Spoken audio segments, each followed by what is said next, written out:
Hoje, no podcast Gosti, vamos falar com João Miguel Barros, advogado, vive entre Lisboa e Macau, é fotógrafo, foi co-diretor da revista SEMA, uma revista fantástica no fim dos anos 70, entre 79 e 82, e é o fundador e diretor do Walkerspace em Lisboa, onde estamos a gravar esta entrevista.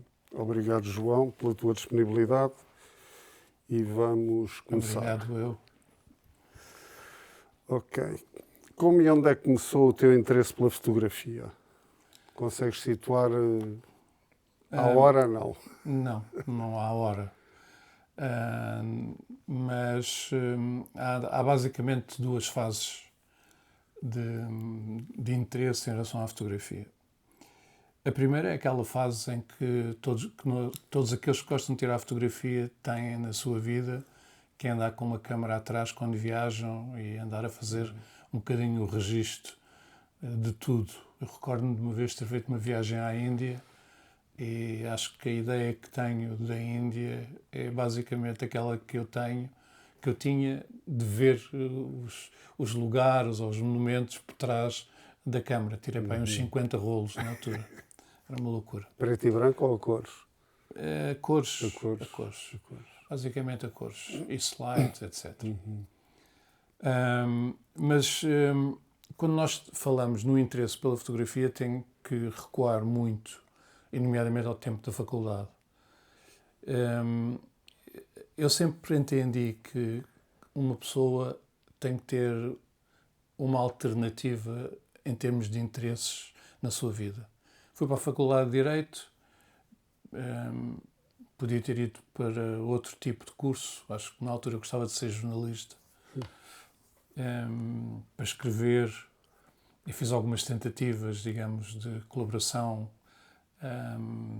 naquele período dos anos propedêuticos, mas na verdade o meu caminho foi ir para a Faculdade de Direito e lá fiz o meu curso com ligeireza, digamos assim, mas sem um empenho muito grande.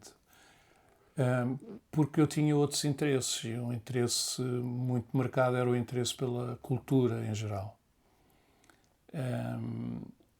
Na altura, em 1970, eu entrei em 1976, em 78 conheci aquela que veio a ser a minha mulher, e foi com ela que foi lançada esta aventura de se fazer uma revista cultural, que foi a SEMA.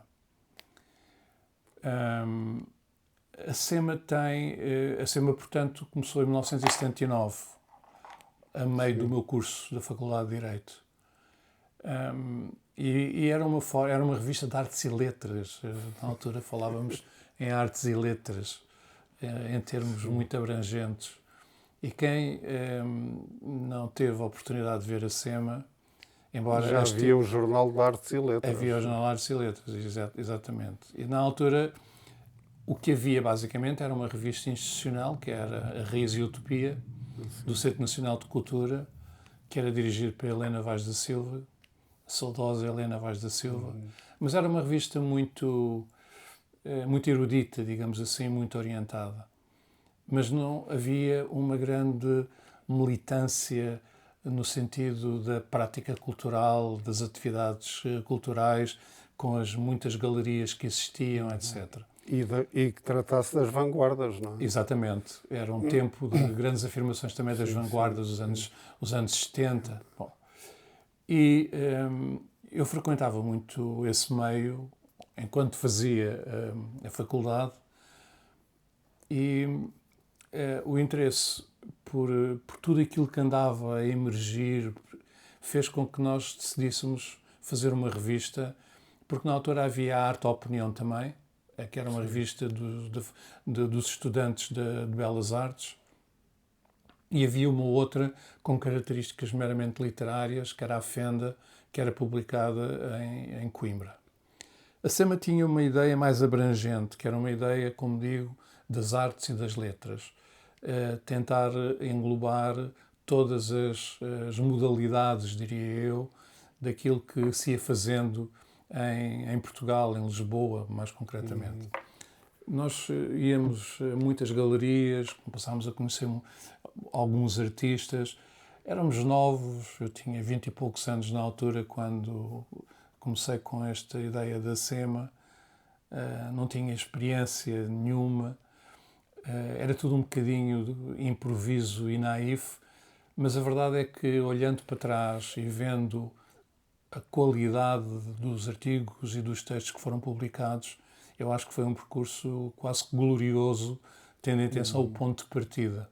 Sim. E a SEMA nasceu, aliás, com uma particularidade que pouca gente conhece. Um dos temas, a ideia da SEMA era ter sempre um tema principal e depois ter, obviamente, artigos relacionados com literatura e com artes visuais, que foi sempre o termo que eu usei, mais do que as artes plásticas, que nunca gostei muito dessa designação. E o tema do primeiro número era o surrealismo em Portugal. Havia aquela coisa do Breton, do Antonin Artaud, dos surrealistas franceses, etc. E nós então decidimos que o primeiro tema do número 1 da SEMA seria sobre o surrealismo em Portugal. E estávamos a milhas de perceber as tricas do meio, estávamos a milhas de perceber a hipersensibilidade das pessoas e ainda por cima dos artistas que andavam à volta ou que tinham vindo desta formação surrealista, como o Cesarini, como o Cruzeiro Seixas, como o Mário Henrique Leiria e uma série de outros. Bom, e, obviamente, que para fazer um número sobre o surrealismo era preciso falar com o Mário Cesarini. Só que nós não conseguíamos chegar ao Mário Cesarini por razões que eu já não me recordo. Mas conseguimos chegar primeiro ao Cruzeiro Seixas. E o Cruzeiro Seixas, éramos um casal simpático, nós tínhamos, apesar de tudo, bom acolhimento por parte das pessoas, recebeu-nos em sua casa e aceitou colaborar na SEMA, dando-nos uma colagem com um desenho e um poema. Apesar de tudo, Lisboa é um meio muito pequeno. E soube-se que havia um jovem casal que ia fazer uma revista, que o primeiro número era sobre o surrealismo em Portugal, e o Mário Cesarini soube que nós tínhamos falado com o Cruzeiro Seixas. E um dia, através de alguma pessoa seguramente, ele disse que nos recebia, que falava connosco. E marcámos um encontro na Galeria Tempo, que já não existe, que era uma galeria, agora é um stand de automóveis, que vinha ali da Escola Politécnica, naquela rua que vai ter à Barata Salgueira, a Cidade de Belas Artes. Quando se desce, era do lado esquerdo. Do lado esquerdo. E descia-se umas escadinhas. Sim. E quando lá chegámos, estava o Cesarini com a sua corte à sua volta e tratou-nos pessimamente. Surrealista. Foi uma surrealista enxovalhada, digamos assim, que o Mário Cesarini nos dedicou, dizendo que nunca colaboraria na SEMA. Em especial depois de nós já termos falado com o Cruzeiro Seixas. Não foram primeiro falar com ele. E ele fez uma coisa fantástica que também pouca gente conhece, mas na biografia que foi publicada aqui há muito poucos anos sobre o Mário Cesarini, está lá uma nota, uma referência a isto que eu vou agora dizer. Então, o Mário Cesarini decidiu fazer um manifesto anti-SEMA. E ainda a SEMA não existia. Exato. E o manifesto anti-SEMA era uma folha policopiada. Eu já não me recordo do meu conteúdo, se bem que eu tenha, obviamente, um exemplar, mas está a algures no meio de caixotes da minha garagem e, portanto, neste momento está um bocado inacessível.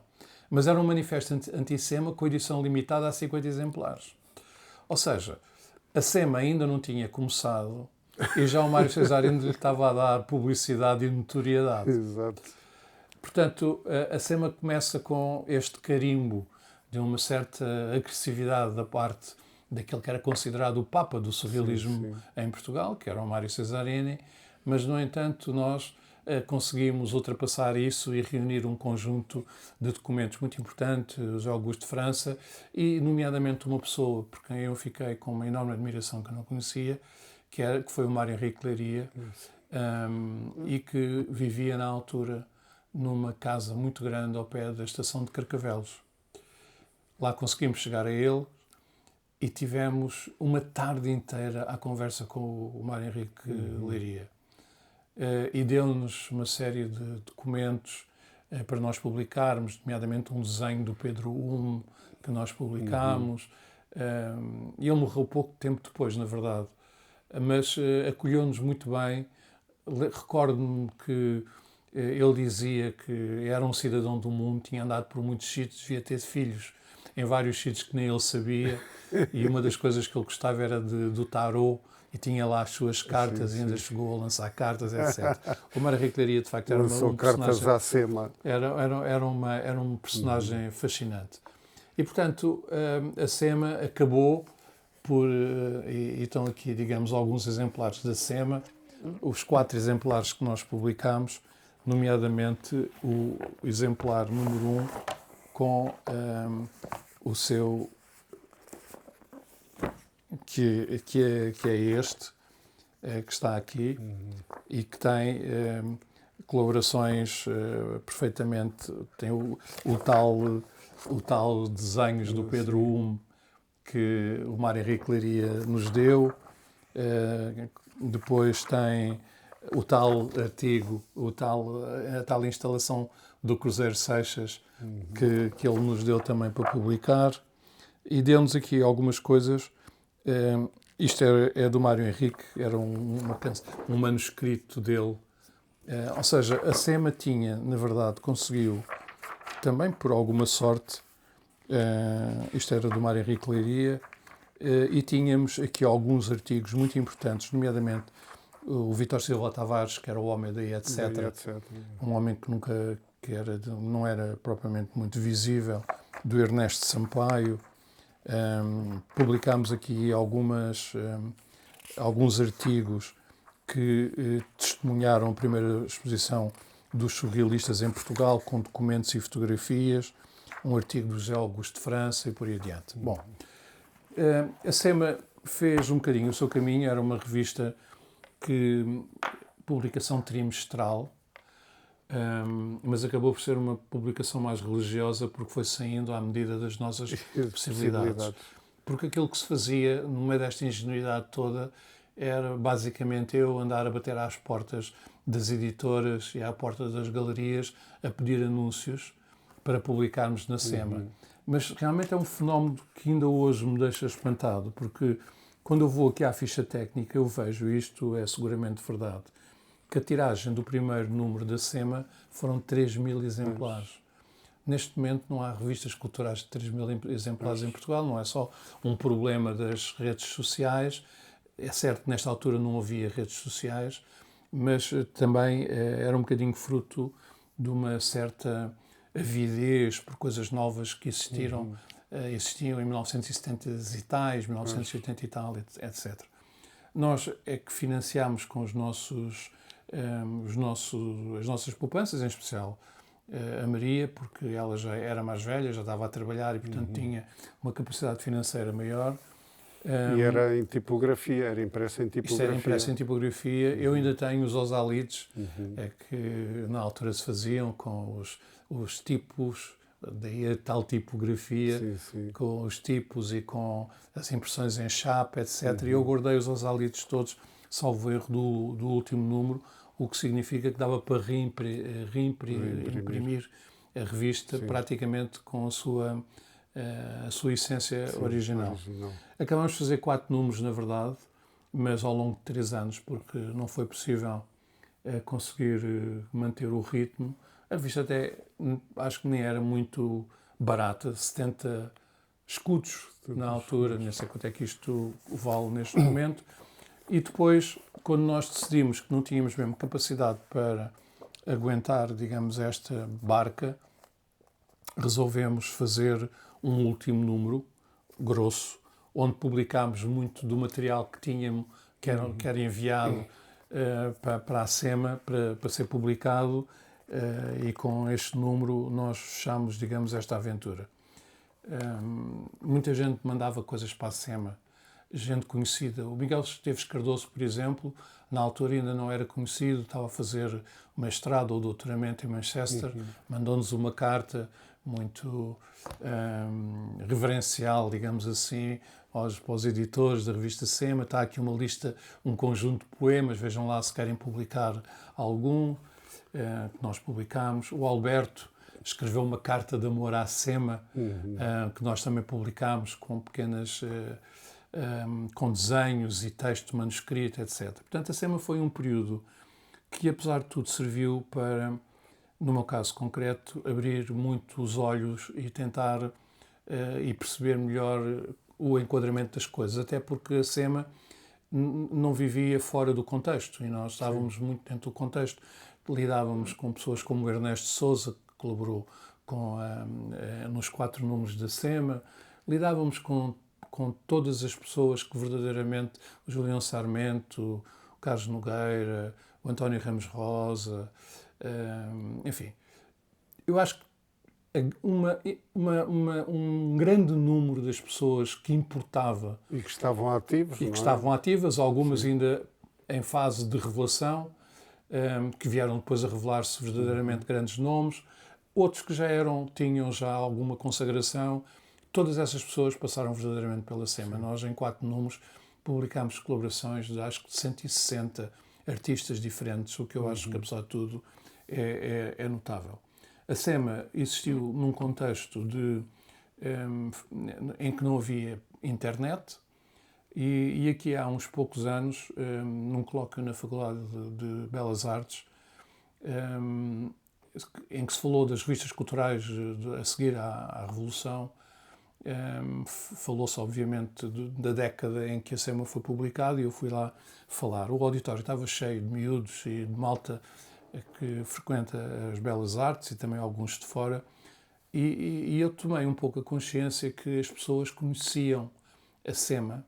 Aliás, alguns vieram ter comigo dizendo que estavam a fazer alguns trabalhos a partir do modelo do que foi a SEMA, porque deviam ter tido acesso a algum exemplar, mas não conheciam verdadeiramente o seu conteúdo. E eu, por uma questão de memória, para preservar a memória, porque a revista neste momento é um produto de alfarrabista e é difícil de encontrar, decidi criar um site que é revistasema.pt, onde estão disponibilizados todos os conteúdos que foram publicados durante os 4 números, bem como os trabalhos que foram apresentados numa exposição de fecho, digamos assim, deste trajeto e desta aventura que foi a SEMA. Através do site é possível procurar os autores, porque os não estão indexados, sabe-se onde é que eles publicaram, e estão lá todos esses trabalhos. Okay. A SEMA realmente acabou por ser importante. Foi de 1979 a 1982. Eu, entretanto, acabo o meu curso. Aliás, a SEMA, de algum modo, abriu-me também portas curiosas, porque eu recordo-me, na altura, ter ido bater à porta do António Osório. O António Osório era o doutor António Osório de Castro, um dos mais ilustres advogados da nossa praça, mas também um grande poeta, como todos nós sabemos. Uma pessoa que marcou muito a minha vida, e que eu fui lá no 2º ano ou 3º ano da faculdade, bater-lhe à porta, pedir-lhe uns poemas, e ele disse que sim. Aliás, o António Osório publicou normalmente alguns poemas em antecipação aos livros que publicava mais tarde.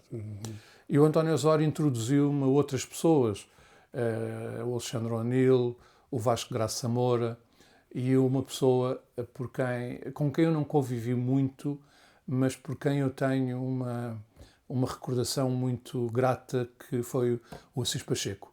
O Assis Pacheco, na altura, era jornalista, trabalhava no jornal. Ele dizia-me: se tu queres ser escritor, só há uma solução. Escreves, deitas para o lixo. Escreves, deitas para o lixo. Escreves, deitas para o lixo. E repetiu isto não sei quantas vezes. Depois de deitares muitas vezes para o lixo, então um dia talvez possas começar a ser um bom escritor. E o Fernando Assis Pacheco também tinha livros de poesia. A SEMA, obviamente, não tinha dinheiro para ser distribuída profissionalmente. O meu carro era um Ford Anglia, o famoso ora-bolas, porque era bonito pela frente, mas a parte de trás era recortada e as pessoas tinham aquela coisa, ora-bolas.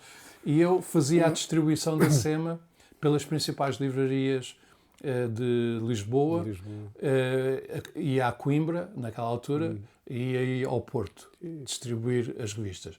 E aproveitava para levar os livros do António Osório e os livros do Fernando Assis Pacheco, porque eles pediram-me se eu não me importava ser o distribuidor oficioso das coisas dele.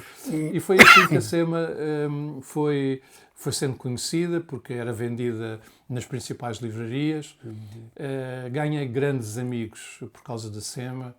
O Hermínio Monteiro, que dá a Síria Alvim, de quem eu tenho saudades. Acima de tudo o Miguel Bastos, que era um grande livreiro da livraria Castelo Alvalade, que já morreu. O Zé Gameiro, que também conheci naquela altura, que é meu compadre. Enfim, muitas pessoas, e alguns ficaram verdadeiramente quase como sendo parte da minha família, das minhas referências afetivas. A SEMA acabou em 1982 e eu, nessa altura, tinha acabado o curso e colocou-se a questão: vou-me inscrever na Ordem e quem é que eu vou escolher como patrono?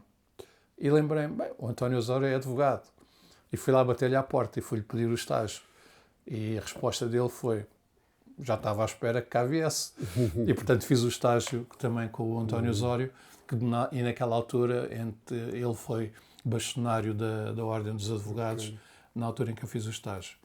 E depois ainda tive 5 anos de prática profissional com ele, e em 1987 tive o convite do Zé António Barreiros, que foi meu professor também, ainda muito novo na faculdade, para ir para Macau como assessor dele. E a minha vida mudou muito com a ida para Macau, porque fui para Macau como assessor dele, depois assessor do governador de Macau. Foi naquele período turbulento do engenheiro Carlos Melancia, dos faxes e não sei o quê. O engenheiro Carlos Melancia, de quem não havia internet, mas havia faxes. Havia faxes. O engenheiro Carlos Melancia era uma pessoa por quem eu tive sempre muita simpatia. Acho que foi uma atrocidade por alguma ingenuidade política.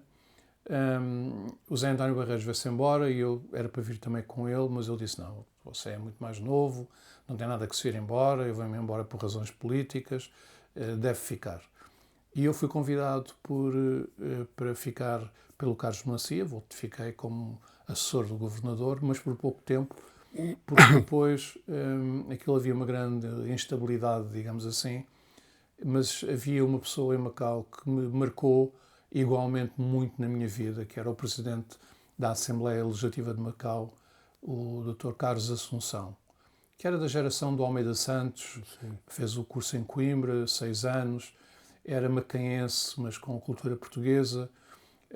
Foi o primeiro presidente da Assembleia Legislativa de Macau e convidou-me para ser assessor dele e da Assembleia numa fase em que a Assembleia não tinha assessores jurídicos. Claro que quem olhar isto formalmente é descer a escada, porque ser assessor de governador numa colónia, entre aspas, é praticamente estar, digamos, a um nível completamente diferente de uma Assembleia Legislativa que tinha o estatuto que tinha.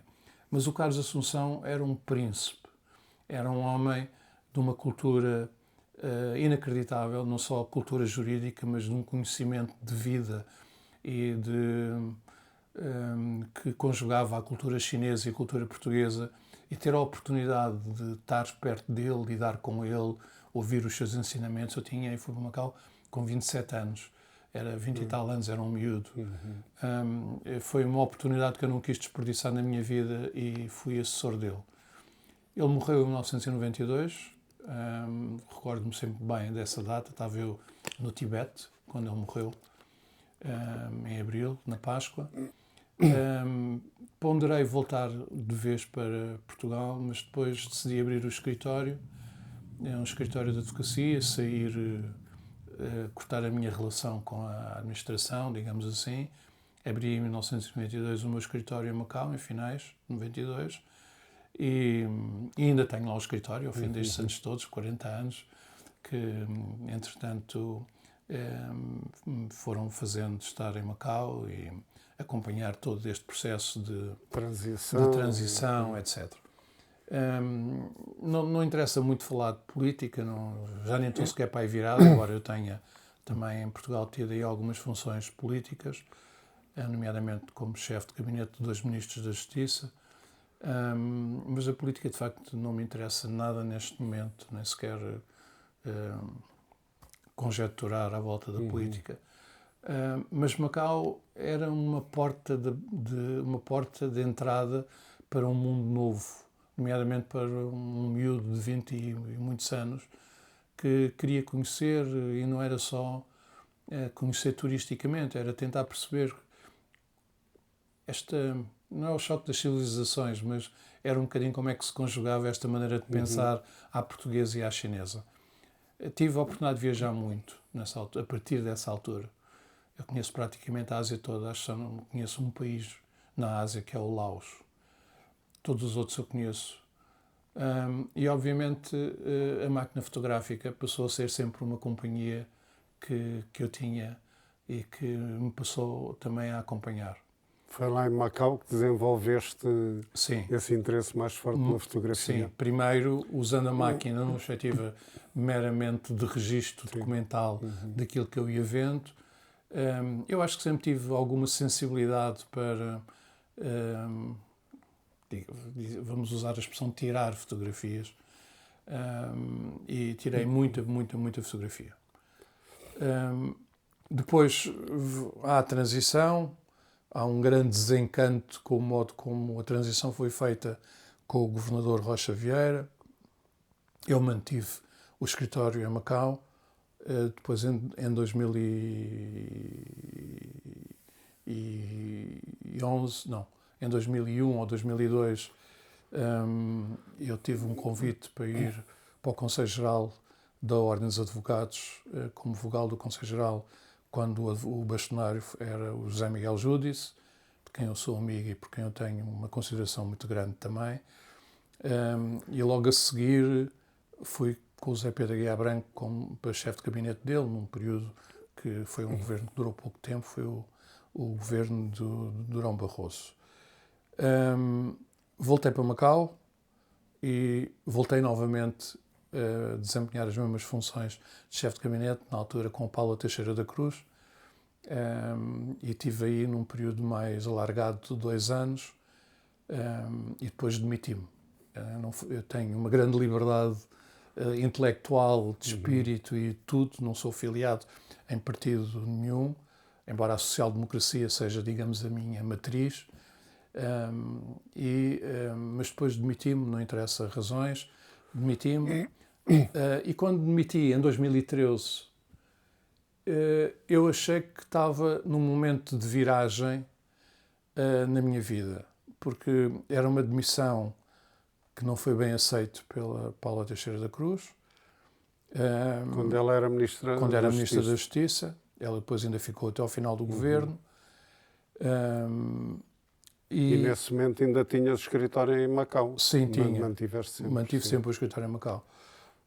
E nessa altura depois também tive a oportunidade, por via das relações que tinha criado quando estava na Ordem dos Advogados, de ter uma maior proximidade com o João Correia, o advogado João Correia, por quem eu tenho também uma enorme admiração, que tinha também o seu próprio escritório. Depois houve uma fusão, criou-se um escritório novo e eu passei a ser sócio desse escritório que ainda existe e onde agora, neste momento, já começa a ficar velho, tenho uma posição de consultor, basicamente só para ter o nome lá na Sociedade de Advogados. Mas a minha vida profissional foi toda muito baseada em Macau e muito menos em Portugal, tirando os 5 anos iniciais em que, de facto, ia ao tribunal, acompanhava o António Osório de Castro, bastonário, advogado, digamos, a muitos processos, em que fazia os meus próprios processos, etc. A grande maioria passou a ser praticamente em Macau.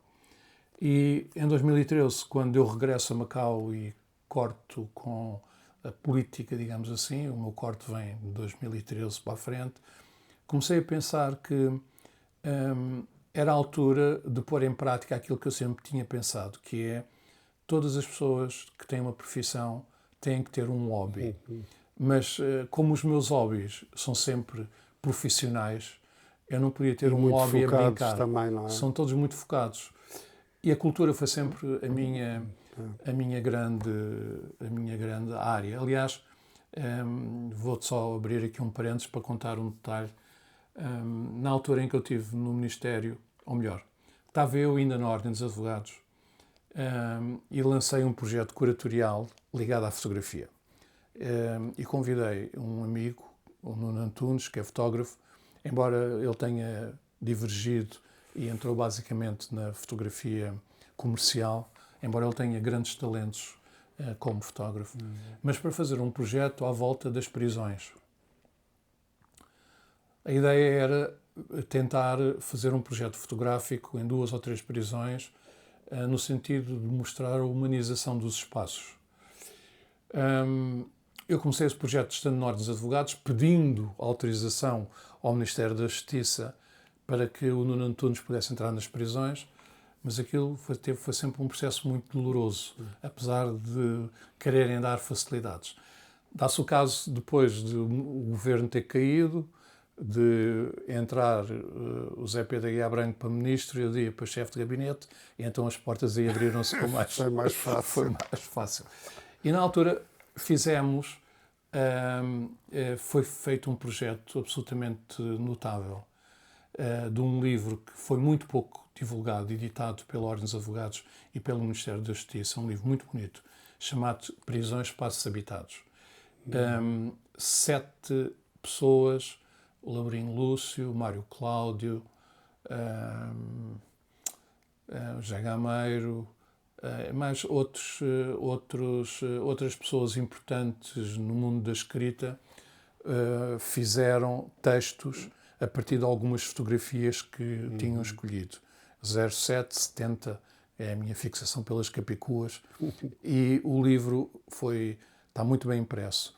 E o que tem verdadeiramente interesse nesta história, para além de dizer que há um livro que muito pouca gente conhece e que valia a pena ser revisitado, talvez seja um dos melhores projetos sobre o sistema prisional em Portugal que alguma vez foi feito, apesar de outros terem sido feitos depois. Nessa altura, nós tínhamos uma grande solidariedade com o presidente Sampaio, de quem eu gostava muito também. E quando estávamos na Ordem dos Advogados, um dos projetos que eu trouxe para Portugal, inspirado numa prática de Macau, foi fazer a Semana do Advogado. A Semana do Advogado, em Macau era um fim de semana, aqui era uma semana inteira. E era uma semana em que a advocacia, ou a Ordem dos Advogados, interagia com a sociedade, com eventos que não eram necessariamente jurídicos, porque estarmos sempre a falar do direito é uma chatice monumental.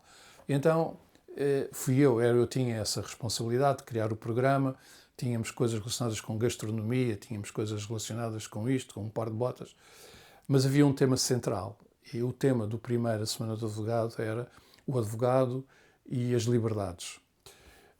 E fizemos uma conferência na Fortaleza de Peniche, onde o meu avô também esteve preso durante vários anos e onde fez algumas aguarelas que eu guardo com muito carinho. E o presidente Sampaio foi lá e esteve lá o dia inteiro a conviver com advogados do tempo da ditadura, que iam aos tribunais plenários, e foi um evento memorável. Depois, outro evento cultural de que eu me orgulho de ter organizado foi uma coisa chamada as Conferências de São Domingos. E as Conferências de São Domingos, mais uma vez, não tinham nada... São Domingos, porque é o Largo de São Domingos, que é a sede da Ordem dos Advogados. Mas as conferências eram tão ambiciosas que a própria sede era pequena para fazer aquilo que eu queria fazer. E honra seja feita ao Zé Miguel Júdice, que era o bastonário, deu-me sempre inteiro apoio, inteira solidariedade em relação a todos estes projetos, porque sem ele e sem a sua solidariedade nada disto poderia ter sido feito. E esse primeiro ano, na ordem dessas primeiras conferências de São Domingos, tinham como tema o tema era o cérebro entre o bem e o mal. Uhum. E porquê o cérebro entre o bem e o mal? Numa das minhas viagens para Macau, eu vi uma notícia no Jornal Público, pequenina, que a Ulrike Meinhof, daquele célebre grupo do Baader-Meinhof, na Alemanha, que foi suicidada. Ou seja, ela apareceu morta na prisão, mas nunca se soube se foi mesmo morta ou se suicidou por isso, mas há suspeitas que a mataram.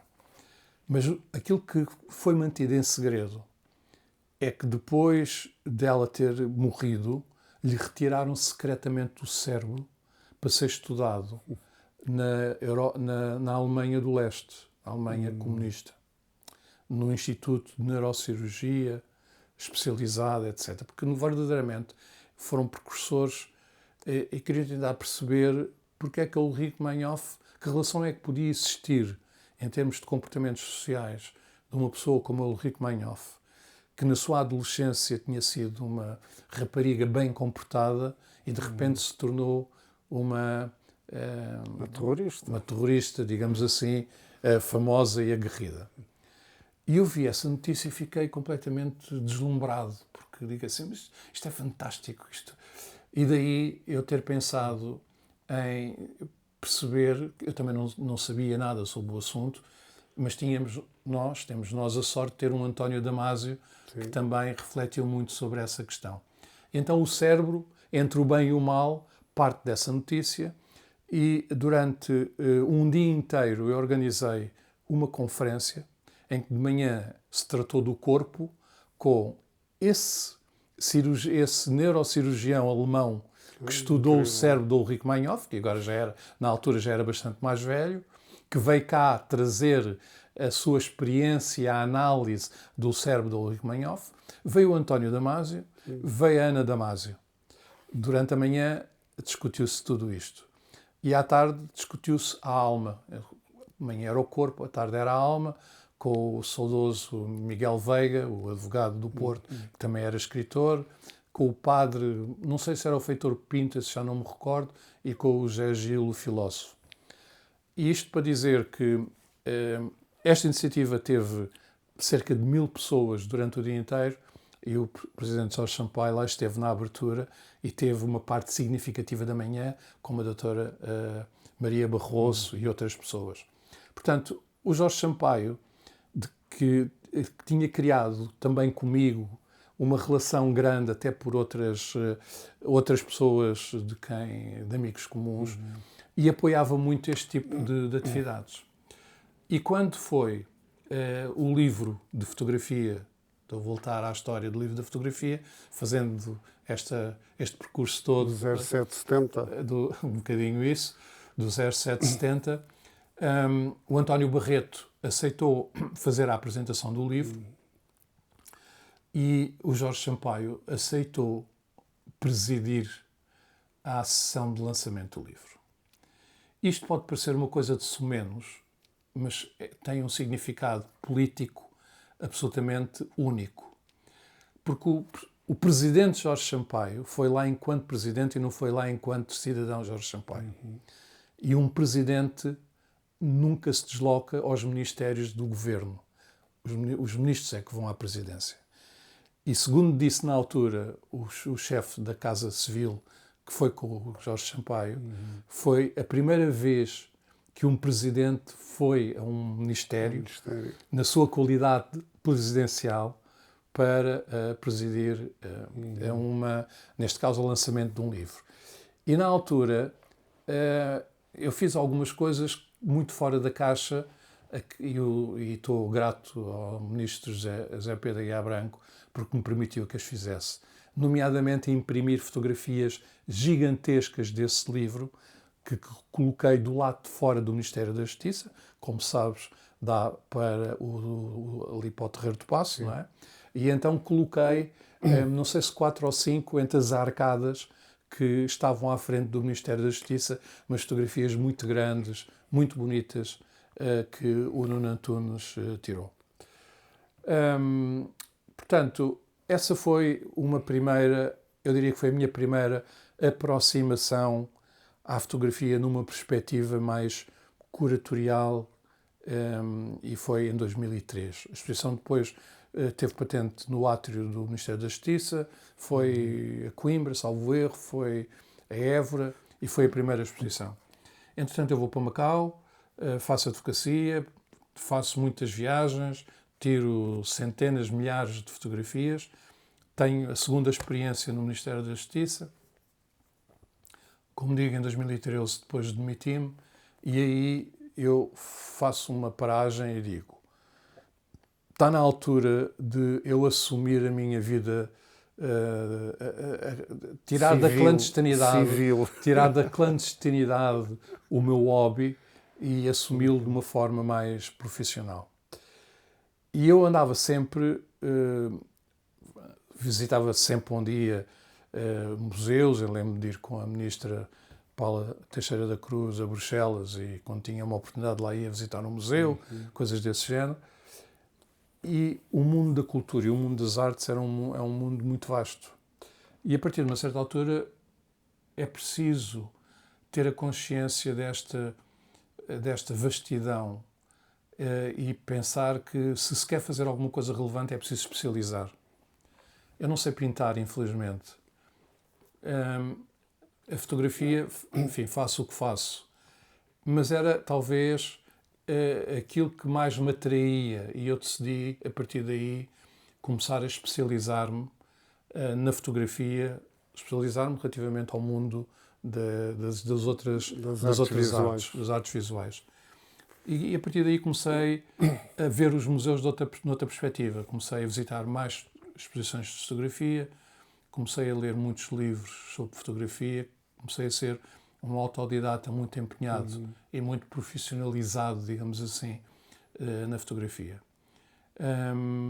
Em 2013, nós agora estamos em 2026, em 2016 fiz a minha primeira exposição individual em Macau. Para o ano vou fazer lá, no mesmo sítio, numa galeria, uma exposição para celebrar os 10 anos da primeira exposição.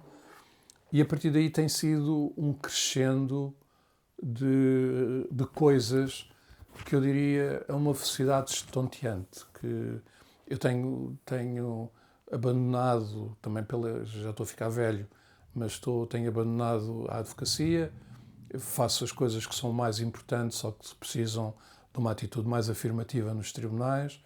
Neste momento, felizmente, não tenho já nada disso.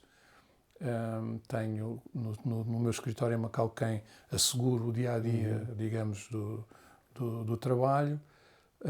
E tenho tido, nestes últimos 10 anos, digamos assim, 13, se contarmos a tal data do 2013, mas vamos falar dos últimos 10 anos, eu não quero chamar um percurso no sentido de identificar isto como uma carreira, porque não é nada disso, mas tenho tido uma via rapidíssima de fazer imensas coisas. Fazer curadorias na China, fazer curadorias em Macau, fazer exposições, participar nas feiras, contactos com artistas e começar e criei finalmente concretizei este sonho de ter um espaço e ter autonomia neste mundo da fotografia contemporânea. Estás a falar deste espaço aqui. Da Ocspace. Que é uma sala de exposições. E é uma sala onde é o meu espaço de trabalho e onde eu tenho a minha biblioteca privada. Okay. Na verdade, eu comecei a fazer exposições há menos de 2 anos, que era um sonho que eu tinha, que era fazer exposições dos artistas que me dissessem alguma coisa, mas este espaço já existe há mais anos porque nasceu muito da necessidade de eu encontrar um lugar para a minha biblioteca, porque a biblioteca começou a crescer a um ritmo muito grande, tem 3.500 livros E é uma biblioteca verdadeiramente importante, com muitas primeiras edições, muitos livros de autor e uma grande especialização na China e no Japão. Acima de tudo, talvez mais Japão até do que China, porque o Japão tem uma postura e uma relação com a fotografia diferente do que... mas tem muitas primeiras edições, por exemplo, o Cartier-Bresson tem as primeiras edições de quase todos os livros dele, e de outros grandes fotógrafos americanos, europeus, etc. Depois comecei a fazer exposições aqui. Basicamente o meu projeto é ter 4 exposições por ano. Este ano vou começar mais tarde por razões pessoais, de saúde, e portanto a primeira exposição inaugura a 16 de junho deste ano. Depois a segunda vai inaugurar no dia 7 de julho e depois a seguir as outras 2 exposições virão depois do verão. E achei importante criar um perfil que desse identidade a este espaço. E aquele perfil que mais me deixava confortável era a fotografia chinesa e japonesa, porque eu tenho muitos contactos, de facto, diretamente com os artistas, também com galeristas, com alguns editores na China e no Japão. Por exemplo, foi isso que me permitiu publicar recentemente este trabalho, que foi um trabalho de 3 anos de investigação sobre uma famosa performance chinesa que tem, obviamente, a fotografia como ponto de partida. Penso que, apesar de ter sido, de ter uma vida curta como galerista, digamos assim, acho que ganhei já alguma credibilidade pela qualidade das exposições que eu aqui tento trazer. Porque é aquilo que eu às vezes costumo dizer aos meus amigos. Era bom eu ter a capacidade de apostar também em emergentes, malta mais nova, mas eu não sinto que tenha tempo de vida suficiente para tudo aquilo que quero fazer com os mestres. Eu conheço muitos mestres, ainda há muitos mestres vivos. E penso que... E em Portugal são pouco conhecidos. Que são pouco conhecidos. E eu, portanto, estou a tentar privilegiar, trazer para Portugal os mestres da fotografia japonesa e chinesa, pelo menos nestes primeiros anos, até que depois se possam abrir outro tipo de oportunidades. Na área da fotografia, nunca fizeste formação sobre fotografia ou sobre edição, sempre como autodidata? Sempre, nunca fiz. A melhor formação, mesmo quando se está na faculdade, é estudar. Exato. É estudar e de facto... Era como dizia o Assis Pacheco, escreve e manda fora, não é? Espera e manda fora, e deita para o lixo. E a fotografia é o mesmo, fotografa e continua. E continua. Eu não sei revelar, tenho muita pena, nunca tive muito o fetiche da câmara escura. E tenho que confessar 2 coisas. A primeira é, dizem que é por ser homem, mas eu tenho uma grande atração pelos gadgets da fotografia, gosto imenso das máquinas e tenho uma série de máquinas, não faço coleção de máquinas, faço coleção de canetas, mas não faço coleção de máquinas, mas tenho várias máquinas de fotografia e acho que são objetos bonitos e quando saem fico às vezes seduzido por esta e aquela e não sei o quê. Mas o meu processo de fazer fotografia é um bocadinho na lógica do Dai de Moriyama, que para ele qualquer coisa serve para tirar fotografias. Nem que seja uma máquina de brincar. As minhas não são de brincar, bem pelo contrário, são máquinas sérias. Mas eu não sou aquele tipo de pessoa que valorize a regulação dos settings para estar a fazer tudo muito perfeitinho. A máquina serve para eu disparar. Eu gosto de máquinas com autofocos. Nos últimos anos fiz um caminho de abandonar lentes com zoom, ou então zooms muito pequenos. Gosto de máquinas pequenas, com uma lente fixa, normalmente gosto de 35 mm, sempre com autofocos, porque andar a fazer foco manual é uma chatice e perde-se a oportunidade. E, portanto, a minha fotografia é muito imediatista, a fotografia que eu faço. Também não sou técnico de Photoshop, portanto não sou propriamente um grande editor, sei o suficiente para fazer as fotografias que eu acho que estão de acordo com aquilo que é o meu estilo, que é basicamente fotografia muito contrastada, com pretos muito fortes e basicamente é isso. Portanto, a minha fotografia tem sido o conhecimento... Isso é uma influência da fotografia japonesa? Não? É a influência da fotografia japonesa, acima de tudo. Mas fotografas a cores, não é? Vês a cores e depois passas a preto e branco, Sim, ou não? é isso que eu faço. A Leica tem uma que só dá preto e branco. Eu tenho essa máquina, é o melhor, é uma Leica, é a Leica 10, uma Leica 10, M10. Penso que a M11 também já tem, e até tenho aqui mas eu nunca me ajeitei a tirar fotografias com essa máquina. Há uma máquina que a Leica tem agora, que é, aliás, é uma das melhores máquinas da Leica, que é a Leica Q. Sim. Eu tenho a Leica Q2, saiu a Q3 neste momento. É um problema de sensor e de maior resolução. E a Q2... É formato APS ou é já... É full frame. É full frame e tem uma lente fixa de 28mm. Embora eles na Q3 tenham lançado uma de 40 e qualquer coisa. Quer a Q2, quer a Q3 têm o normal, fotografia a cores, e têm também monocromos. Ok. Vês logo o monocromo quando disparas e quando importas também é o monocromo. Não é possível fazer fotografia a cores com aquelas máquinas por causa do sensor, que estão calibrados e são feitos só para a fotografia a preto e branco. A Leica Q3 monocromo é uma máquina que me seduz muito, mas é muito cara. Porque, de facto, a Leica é tudo caro. Na Leica é tudo muito caro.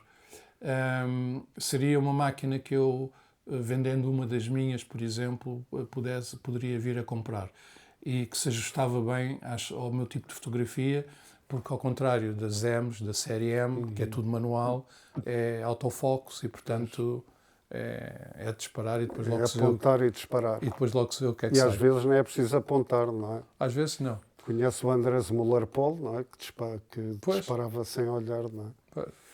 E qual foi a primeira máquina que tiveste, que te lembras, nesta fase mais séria da fotografia? As primeiras eram Nikon. Eu comecei com os Nikons e ainda tenho. Comecei com Nikons menos evoluídas e depois dei um salto para a Nikon, para a D850, que ainda é uma máquina que está no ativo e é considerado um dos grandes modelos da Nikon, embora seja grande e um bocadinho pesado. E depois comprei uma máquina que também tenho e que também não vendo, que é a Nikon DF, que era uma máquina que tinha os botões todos, em vez de ser tudo digital, em vez de ter o ecrã, e portanto mudava-se ali a abertura, mudava-se os ISOs, tudo com botões. Um bocadinho na linha, embora sendo digital. É uma máquina muito bonita. E agora, depois, quando a Nikon passou para o novo formato das máquinas pequeninas, também tem uma DF nessa série. Mas, entretanto, eu mudei para a Sony. Acho que a Sony é, talvez, das máquinas mais evoluídas que está no mercado, por causa do sensor. Aliás, tanto quanto eu sei, a própria Leica usa sensores da Sony. Está tudo a usar sensores Sony. E a Sony é das máquinas mais incríveis que há. E eu tenho várias Sonys, na verdade. Eu tenho vários modelos da Sony. E tenho muitas lentes da Sony. Mas eu acho que a Sony... O que é que gostas da Sony? Do sensor?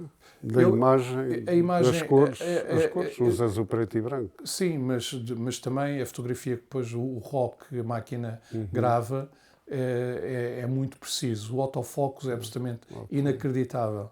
É uma máquina rápida. É uma máquina rápida. E a Sony tem a máquina mais pequena que se dá para tirar lentes de full frame, que é a série 7C. eu tenho a 7C, que foi a primeira que saiu, entretanto depois saiu a 7C2 e depois saiu a 7CR, que eu também tenho. E essa é uma máquina muito pequena, não tem visor, vê-se pelo ecrã. É uma máquina muito pequena e tu podes aproveitar as lentes das outras máquinas e tem uma resolução, esta última que eu te falei, absolutamente incrível. É uma das melhores máquinas. Eu falei com alguns fotógrafos profissionais que me dizem esta é das melhores máquinas que alguma vez saiu para o mercado. Justamente por ser full frame, justamente por poderes mudar as lentes e por causa do tamanho. E eu basicamente é a máquina que eu uso mais neste momento, é essa, é a 7CR. Quando falamos de máquinas, agora vamos falar de livros, portanto, que é uma paixão. Livros dentro não só da cultura, mas depois agora mais neste campo da fotografia. Vamos ligar os livros e os fotógrafos. A tua paixão é mais a fotografia japonesa, não é? Falaste há bocado do Cartier-Bresson, também eram fotógrafos que gostavas? Eu acho que o Cartier-Bresson é um fotógrafo que inspirou muita gente, não é? É quase o papa da fotografia, Sim, não é? é quase o papa da fotografia. Inspira muita gente e o modo de ele estar no local, estar a viver as cenas. Eu impressionou-me muito uma exposição que eu vi dele no Pompidou, uma retrospectiva que foi feita do Cartier-Bresson. E não é só a fotografia, aquele homem testemunhou tudo que foi verdadeiramente importante no século XX. Esteve lá sempre, com uma máquina pequena, com uma lente pequena, e conseguiu registar, fazer fotografias incríveis. Agora, há outro tipo de fotografia. Eu tenho um autor fetiche, digamos assim, de quem eu já fiz aqui uma exposição, aquela que tu viste do Osamu Eko. O Osamu Eko é para mim o mestre dos mestres da fotografia chinesa. É um homem do pós-guerra, do Japão, tem um percurso notável. É um homem que fez muito a fotografia centrada no corpo, não no erotismo, não tem nada a ver com isso, tem a ver com o corpo. E o livro que ele publicou em 1963, que se chama Barakei, em japonês, e que na altura, em 1963, se chamava Killed by Roses, e que depois, em 1970, por indicação e vontade expressa do Mishima, mudou de nome e ficou definitivamente Ordeal by Roses, em vez de Kill by Roses. É um dos livros, quanto a mim, mais importantes da história dos livros de fotografia de sempre. O modo como ele registou o Mishima, o modo como ele fez a composição das imagens em laboratório, misturando o Mishima com fotógrafos, com pintores, fotografias de pinturas do Renascimento. Aquele livro é um manual de aventuras e que sempre me seduziu. E depois tem uma particularidade que é, o livro teve 4 edições e várias reimpressões. Cada edição é um livro novo, formatos diferentes, designers diferentes. E o primeiro capítulo do livro tem uma intervenção artística do designer. Ou seja, todos os livros têm uma leitura completamente autónoma. Os livros não têm a mesma sequência das imagens, embora a estrutura seja basicamente a mesma. E, nomeadamente, a última edição, a 4ª edição, tem mais 4 ou 5 fotografias que nunca antes tinham sido publicadas. Eu tenho, na minha coleção privada de fotografias, que é pequena, tenho 4 fotografias do Osamu assinadas por ele, nomeadamente a icónica fotografia do Mishima com a rosa na boca. E o Osamu, para grande surpresa minha, é um dos grandes nomes da fotografia mundial, está representado nos principais museus do mundo e nunca tinha feito uma única exposição em Portugal. Fui eu, que não tenho pedigree nestas andanças, que trouxe o Osamu para Portugal. E todos os anos o meu projeto é fazer uma exposição dele a partir dos livros que ele publicou. Okay. Aliás, as minhas exposições, normalmente não, todas elas partem dos livros. Ou seja, a minha ideia não é fazer exposições com conceitos curatoriais muito complexos, como está na moda, para mostrar grande erudição. Eu não vou muito por aí. Eu parto dos livros, do trabalho que já foi um trabalho de curadoria prévia, quando o livro é feito e quando as fotografias são selecionadas, para fazer a exposição a partir dos livros. Pelo menos, neste momento, é esse, digamos, o meu projeto. Os livros do Ozoe são absolutamente deslumbrantes. E eu tive no Japão, agora, há 15 dias, o Ozoe já morreu. Morreu há cerca de 2 anos, com 90 e tal anos, e quem faz a gestão do espólio e das coisas do pai é o filho, o Kenji, com quem eu criei uma boa relação de confiança. E eu, neste momento, tenho cá já as fotografias para os 2 próximos anos de exposições do Ozoe.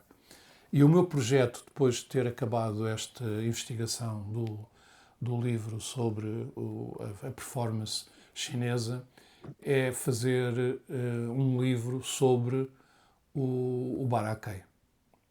Um livro que tente explicar o Barakei.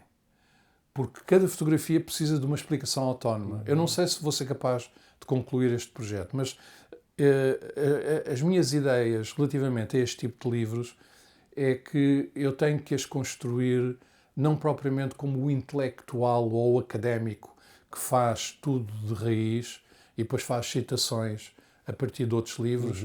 Eu incluo no meu projeto entrevistas e são sempre livros com várias vozes.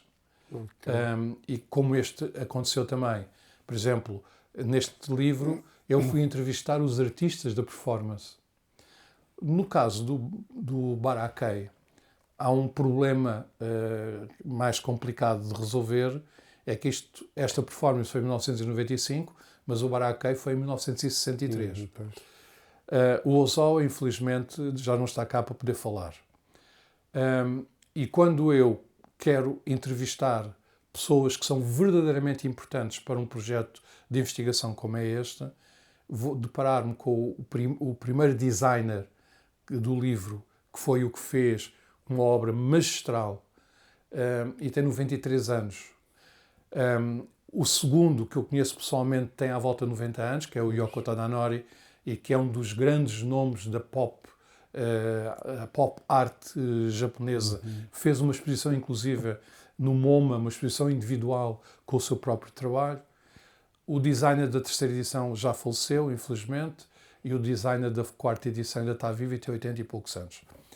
Eu pedi ajuda à Embaixada de Portugal no Japão, ao Departamento Cultural, e eles têm sido absolutamente inexcedíveis, e eles fizeram os contactos com os designers ou com os representantes dos designers e aceitaram imediatamente participar no projeto, mas a partir de entrevistas escritas. Portanto, eu neste momento já entreguei as entrevistas escritas. Eles já me disseram que as entrevistas eram muito sofisticadas, porque de facto eu já tenho um conhecimento muito grande, eles não deviam estar à espera disso. E o nível de perguntas é muito abrangente, que eu precisava de esperar umas semanas, mas se eu tiver as respostas às entrevistas dos designers, eu tenho uma parte substancialmente importante para fazer uma coisa diferente daquilo que já foi feito sobre o Barakei. E depois tenho um outro projeto que vou iniciar agora, porque que tem a ver com um dos maiores nomes da fotografia chinesa, que é um fotógrafo muito especial, que se chama Lu Nan. Eu fiz a curadoria de uma exposição dele no Museu Brado em 2016 ou 2017, já não me recordo. E em 3 meses o Lu Nan a exposição do Lu Nan teve 65 mil visitantes. E o Lu Nan tem uma obra, não é uma obra muito vasta em termos temáticos, mas é vasta no tempo. O último projeto dele é a trilogia, composta, como diz o nome, por 3 livros, 3 partes, e essa trilogia demorou 15 anos a ser feita. O Lunan não dá praticamente entrevistas, tem uma vida monástica dentro da cidade, não é propriamente um fotógrafo do regime. Aliás, a trilogia é sobre a doença mental na China, sobre a fé católica e sobre o Tibete. E eu criei uma relação de grande proximidade com o Lunan. Sempre que vou a Pequim e vindo lá depois de Tóquio, estive em Pequim, fui jantar com ele e fiz o desafio de se fazer um livro sobre a obra dele. Ele olhou para mim, e disse-me que sim, porque eu sei que ele confia em mim. Que idade é que ele tem? O Lunan nasceu em 1962. 64, bem. Sim. E, portanto, é um homem muito inteligente, é um homem que não vê praticamente televisão, pensa nos clássicos, lê os clássicos, ouve música clássica, e o seu dia-a-dia é um dia de grande recato intelectual. E, portanto, fazer um trabalho sobre o Lunan é um projeto que vai requerer também uma dose também de sorte, porque vai depender muito daquilo que o Lunan estiver disposto a mostrar, a dar.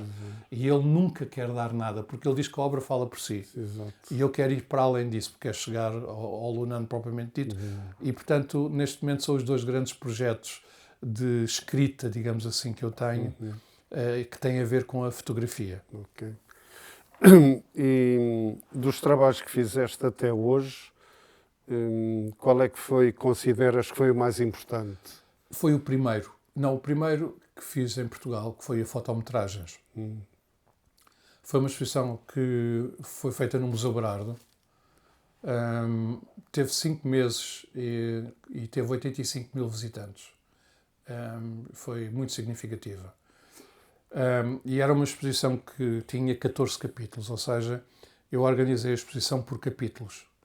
Cada capítulo era uma história independente, daí fotometragens. Havia várias metragens, fotoscripts. Como um livro de contos. Como um livro de contos que se podia ver uma ou ver outra. Sim. E o Museu Berardo tinha e tem, porque as instalações estão lá, um espaço que estava justamente apropriado para um projeto deste, que é o espaço que eles chamam das colmeias, que fica quando se deixa as escadas, tem assim várias reentrâncias, chamam àquele espaço as colmeias. O que significa que cada sala era uma história. E ao mesmo tempo em que eu tinha as fotografias, eu tinha também um texto ficcionado, escrito por mim, que eu imprimi em tamanho grande, para que se percebesse que o texto era parte integrante do projeto fotográfico. Era uma mistura de texto ficcionado, uma short story, juntamente com fotografias. Um capítulo podia ter 5 imagens, podia ter uma imagem, como aconteceu, ou podia ter como o painel inicial, que foi um painel que devia ter uns 5 metros por 3 de altura, que era constituído basicamente por uma moldura metálica e que tinha 24 imagens suspensas no meio e eram, portanto, delimitadas por essa moldura e era como se fosse uma instalação. Portanto, este projeto de fotometragens é um projeto muito simbólico, porque que foi um projeto depois que foi exposto, não com 14, mas com 12 capítulos, em Macau, a convite do governo de Macau. E eu ainda retiro uma ou outra imagem desse projeto, porque acho que resultou bem. É um projeto para a vida. Ficou um projeto para a vida, as fotometragens. Okay. E para ti foi importante porque teve boas recepções? Foi importante por várias razões. Deu-te força para continuar? Primeiro ganhei alguns inimigos por causa das invejas, porque Eu acho que Cá em Portugal ou em Macau? em Portugal, em Macau não. Não há invejas. Não, em Macau também há invejas, mas em Macau São mais discretas. as coisas são mais discretas. Em Portugal as coisas são mais... Ganhei algumas invejas daqueles que dizem, mas este aqui não fez o caminho das pedras e mal chega, Já faz tem uma aqui. exposição no Museu Berardo. É muito típico da nossa mentalidade portuguesa, portanto, logo aí ganhei. Como já tinha ganho na SEMA quando foi o Cesarini, ainda antes de começar já tinha o Mário Cesarini contra mim, com o manifesto. Agora, com esta exposição, acho que também houve pessoas que, enfim, puseram numa lista qualquer que enfim, vivo muito bem com isso, porque acho também que quem não tem alguns inimigos ou também não é porque não existe, exatamente. Na verdade, foi muito importante para mim porque o espaço era um espaço nobre. A exposição foi muito bem montada pelo pessoal do Museu Berardo. A Rita Logares, que era a diretora artística do museu, encorajou-me, deu-me um grande apoio na exposição. Estou-lhe muito grato, ficámos amigos. E, portanto, é uma exposição simbólica pelo local, pelo modo como foi apresentada, pela grandiosidade, e foi, na verdade, a minha segunda exposição individual. A primeira foi uma exposição que esteve em Macau, como te disse, numa galeria de Macau. E onde, curiosamente, havia um tríptico, que era a imagem simbólica dessa exposição, que eu trouxe para um capítulo das fotometragens. Ou seja, eu tenho sempre um pouco a ideia, eu faço isso nos livros que publico, que é trazer uma imagem do passado, colocá-lo no presente, de maneira a fazer sempre a ligação, ter sempre uma cadeia que não se interrompe relativamente aos projetos que vou fazendo. Ok. Agora gostava de ter a tua ideia sobre como é que vês a fotografia hoje, aqui e no Oriente. É muito diferente? Tu, enfim, não vais expor aqui jovens fotógrafos, pelas razões que já evocaste, mas acompanhas, vais vendo, estás a par do que é feito. Eu não estou muito a par do que é feito. Eu também vivo aqui um bocadinho numa certa clausura, digamos assim, e eu conheço muito mal a fotografia portuguesa, tirando, obviamente, os nomes que toda a gente conhece, mas não conheço verdadeiramente a fotografia portuguesa. É uma das minhas falhas graves, mas de facto não tenho tempo para tudo, porque eu viajo daqui para lá, para Macau, para o Oriente. Agora tive um mês lá, fui para a China, fui para o Japão, na China andei várias vezes, portanto também não tenho tempo suficiente de estudo e maturação que me permita ter uma opinião sobre tudo, e nomeadamente sobre o que é verdadeiramente a fotografia portuguesa na atualidade. Mesmo em relação à fotografia chinesa, eu também não conheço bem a fotografia dos jovens fotógrafos chineses. Tenho uma ideia que eu vou confirmando por algumas exposições que vejo, que na China, atualmente, os jovens centram-se muito no registro da memória do cotidiano.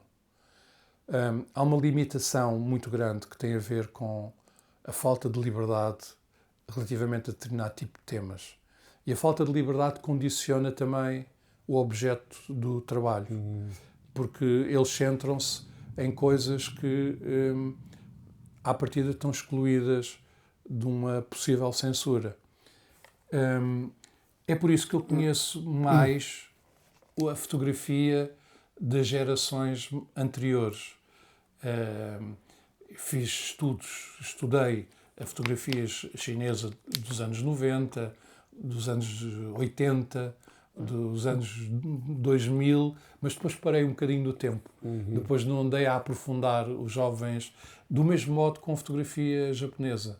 Ou seja, como eu tenho consciência que não consigo ir a tudo, Sim, eu vou-me centrando, centro-me em objetos e em determinado tipo de faixas, timeline de fotógrafos, não tenho a pretensão de ter uma visão completa, total sobre a fotografia japonesa, a fotografia chinesa, a fotografia portuguesa, mas conheço algumas áreas dentro destas várias experiências culturais de fazer fotografia. E o Araki?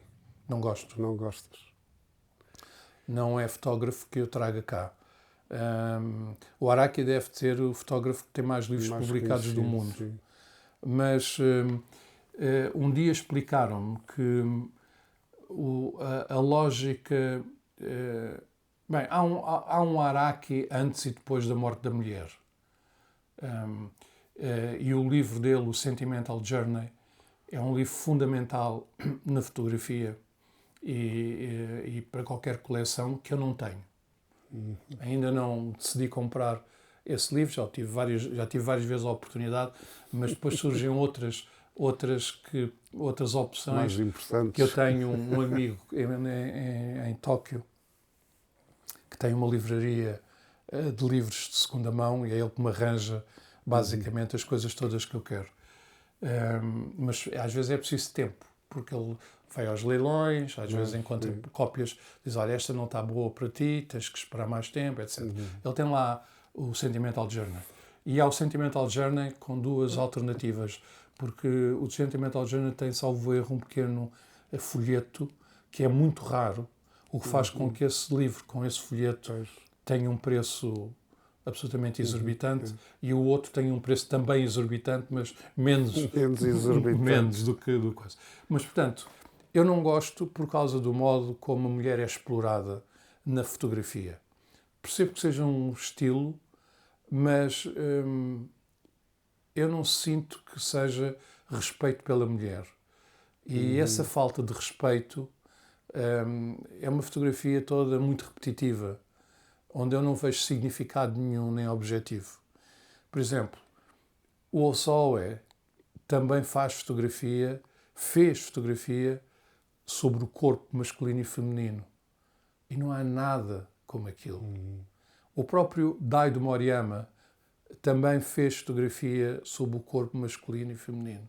Mas também não há nada como o Araki. Portanto, o Araki leva à exaustão a exploração da sexualidade masculina de uma forma que não me seduz. E, portanto, eu tenho tenho 2 ou 3 livros do Araki, mas não é uma exposição que eu quero fazer aqui no Ocre. E consegues projetar a fotografia no futuro, o que é que agora com a inteligência artificial não? Estás focado até o ano 2000 e... Não consigo, não é? Quer dizer, eu não Mas consigo... estamos a ver, qualquer dia as máquinas fotográficas vão ter inteligência artificial para tratar logo a imagem. A Sony, por exemplo, tem, neste momento, nos últimos modelos, um sistema de focagem que te consegue identificar um alvo no meio de uma multidão e não larga mais esse alvo, estando o alvo a mexer-se para trás e para a frente. Fixas aquele alvo, são pessoas a passar à frente e atrás e aquele alvo está rigorosamente focado e fixado pela máquina até tu carregares no botão. Portanto, a inteligência artificial faz parte das nossas vidas. Eu sou fã da inteligência artificial. Agora, não podemos confiar na inteligência artificial e, portanto, temos que ter esta moderação. Provavelmente é preciso, como se diz agora, fazer uma pausa relativamente aos avanços da inteligência artificial. O Papa falou sobre isso, mas nós neste momento já temos de algum modo uma substituição do objeto fotográfico pelo imediatismo do telemóvel e pelo modo como a fotografia está banalizada nas redes sociais. Portanto, a inteligência artificial, neste momento ou no futuro, aquilo que eu consigo ver não é mais do que aqueles que manipulam muito bem o Photoshop podem vir a fazer, que é construir uma imagem totalmente fake, de ambientes que não existem, de personagens que não existem. Olha, eu vou-te dar-te um exemplo. Eu visitei um fotógrafo, não sei onde é que tem ali na minha secretária, visitei um fotógrafo chinês que não usa inteligência artificial, trabalha em Photoshop, que se chama Lampon, e que tem um trabalho inacreditável com o Photoshop de introdução de objetos simbólicos dentro das suas fotografias. Ou seja, imagina um Buda muito grande e ele constrói à volta do Buda todo um cenário. Cada fotografia demora meses a ser trabalhada. Eu olho para aquilo e digo, isto é um trabalho extraordinário. Simbolicamente isto tem seguramente um sentido. Mas eu não gosto. Justamente pelo esse ar artificial. A inteligência artificial, eu vi há poucos anos um trabalho feito em inteligência artificial que me deixou verdadeiramente impressionado. E eu acho que esse caminho, como objeto de estudo, vale a pena ser trabalhado e investigado mais. E do que é que se tratava? Era uma moldura deste tamanho, com várias pequenas fotografias dentro da própria moldura. E tu vias aquelas fotografias e eram fotografias que podiam ser tiradas por um Cartier-Bresson, por um William Klein, pelos grandes nomes da fotografia. Não havia ali nada de extravagante. Se aquela fotografia tivesse ampliada, podia ter sido feita na atualidade em termos completamente normais, com uma máquina fotográfica. Todas aquelas fotografias eram feitas a partir de inteligência artificial. E o que tinha muito interesse é que o artista fez as fotografias e por baixo tinha a lista dos descritores que ele utilizou para construir a imagem. E esta relação dos descritores com a imagem é que valoriza verdadeiramente aquele trabalho de inteligência artificial. Fiquei seduzido com aquele trabalho. Ou seja, a partir dos descritores e do modo como tu dás as ordens para construir uma imagem e ver depois o resultado, ver esta cadeia do princípio até ao fim, eu acho que é um projeto interessante de se ver e de poder ser apresentado. Agora, imagens completamente fakes de inteligência artificial a mim não me dizem nada, porque isso é basicamente técnicos de computadores a trabalhar, que não são embora haja muita arte digital, como é evidente. Claro. Não é? Mas eu não tenho capacidade para lá chegar. Ok. Muito bem. Penso que já falámos bastante sobre o teu percurso na fotografia e também pessoal. Quero-te agradecer e obrigado, João, Eu e continuação de bom trabalho. Obrigado.